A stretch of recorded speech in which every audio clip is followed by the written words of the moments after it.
है दोस्तों। मेरे पीछे देख सकते हैं बीपीएससी के टीचर खान सर आए हुए भाई, काफ़ी ज़्यादा भीड़ है, पीछे देख लीजिए। वीडियो के अंत तक बने रहिए भाई, बहुत कुछ दिखाते हैं। मैंने कहा कि काफ़ी लोग, पुलिस प्रशासन हुड़दंग भी हो सकता है, तब तक वीडियो के अंत तक बने रहिए आप।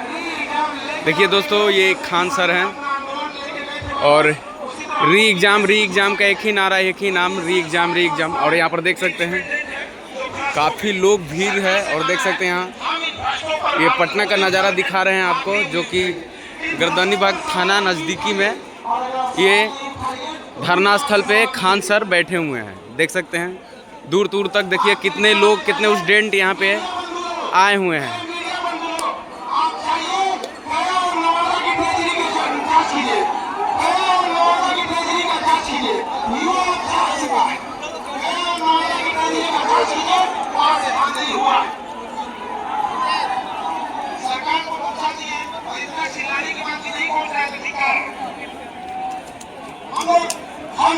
दोस्तों कम से कम नहीं हो तो 2 से 4 लाख लोग यहाँ पे आ गए हैं।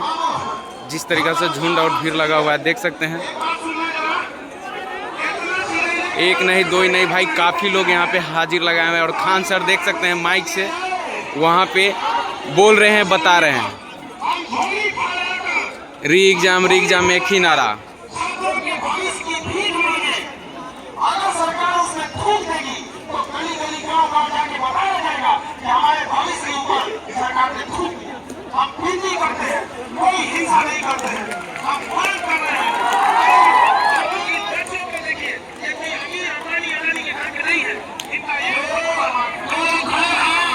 दोस्तों अब तक लिए वीडियो यहीं तक समाप्त करते हैं। नेक्स्ट वीडियो में बहुत जल्दी मिलते हैं, तब तक लिए वीडियो को, चैनल को सब्सक्राइब, लाइक कर लीजिए।